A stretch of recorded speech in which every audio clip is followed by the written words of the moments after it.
Hey, what's up everybody? This is Joshua Casper. I'm here with Plugin Boutique, and today we're looking at Destructor by Blue Cat Audio. Destructor is a really incredible distortion and saturation plugin. And I mean really incredible. The attention to detail inside of this is just top of the line. Really impressed. But today I'm going to show you one of the key features that I think is pushing this plugin over the top, and that is the shape dynamics inside of the distortion module. If we click on this little E to go into edit mode in the distortion module, we'll see the distortion window. However, if we hit the show more button, we'll see the shape dynamics window pop up.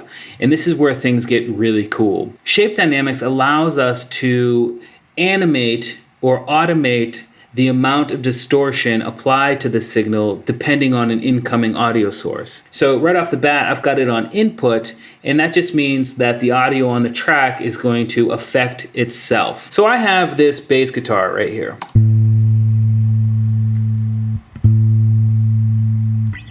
And right now the shape dynamics isn't applied because we're at 0% range. However, if I add some drive and add some rectify,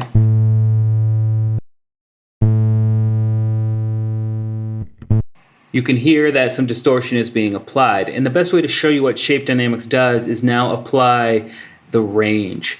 And when I run the signal now, as the signal velocity is high to when it's smaller, you'll see this rectify parameter move on the graph.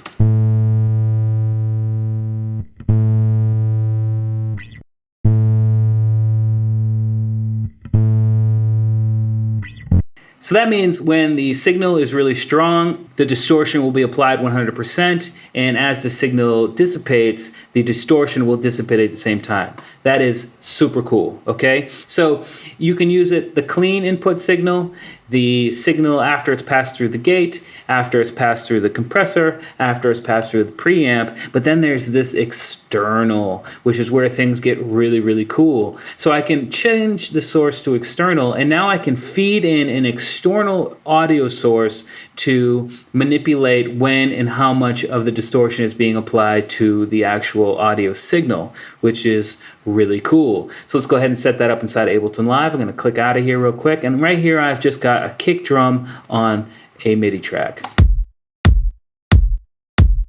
And let's go ahead and actually drop that down, half time it.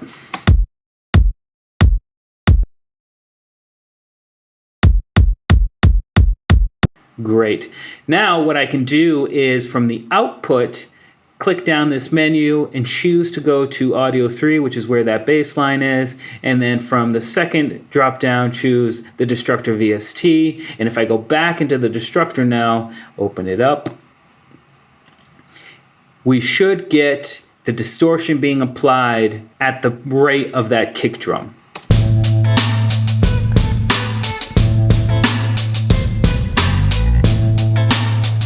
And it is. Let's go ahead and solo this. You see that? That's the rate of the kick drum, which is on a different track being applied to the bass line.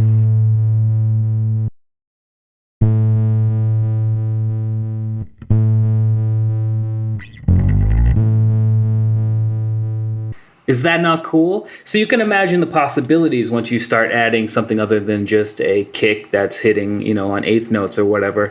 You can really start getting some unique sounds in terms of distortion movement into whatever you're distorting. That's just incredible. That's next level type stuff in terms of creativity and possibility. So that's really next level stuff. I was excited to share it with you. Now I'm excited to go ahead and start using it in my projects. I hope you learned something. We'll see you next time.